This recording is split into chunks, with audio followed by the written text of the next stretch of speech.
Унтдээ шүү дээ. Яа хэцүү асуулт. Гэтэ би ингээд би юу дандаа хамгийн урд суучдаг хгүй. Нэг гэх юм бол мэдээж ингээд хичээлээ сайн сурахын тулд, хоёр гэх юм бол миний угаас хараамуу. Тэгээ ингээд урд суухаар яалтчгүй ингээд амар шир багшийнхаа өмнө ингээд унтаад ахны хайшин тэгээд гүрийнхээс өөр авахгүй дээ. Тэгээ унтдаг гэхээр нөгөө нэрч гоё. Унтдаг. Тэгэхээр цаг 30 минут суугаад нойр хөрөж хөрнө л дээ. Гэтэ гүрээд өгөхгүй юу? Би бол гүрээс очдог. Нэрээ нэг ингээл татлаалаа ингээл унтахаар сонирм болдог хгүй. Тэгсэн ингээл гүрийгээл Ага миний бүр ингээ амар нойр хэцүү байна гэсэн чи витамин С уучгүй эсвэл дистритик чихрэдэг тэрийг ингээд яг нойрч өрөөд байгаа үед ингээд идээд чиг үгээд очроо гэдэг. Тэр нь бол нэр нөлөөлт юм лээ. Нөлөөс. Амтилээ тэгэл багшийнхаа яг урд талцууч ширлэл унтчих.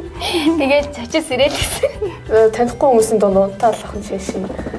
Багшийнхаа үдс арчаад яг юу ингээл яг ингээд тэгшин сууж байгаа л нүдэнээс ингээл сурт тэгээ сурт. Одоо тэр журмаараа л хичээлж. Ер нь бол аль болох унтахгүй байх хичээдэг. Гэхдээ яг зарим тохиолдолд бол үнэхээр нойр өрснөх хөл байна.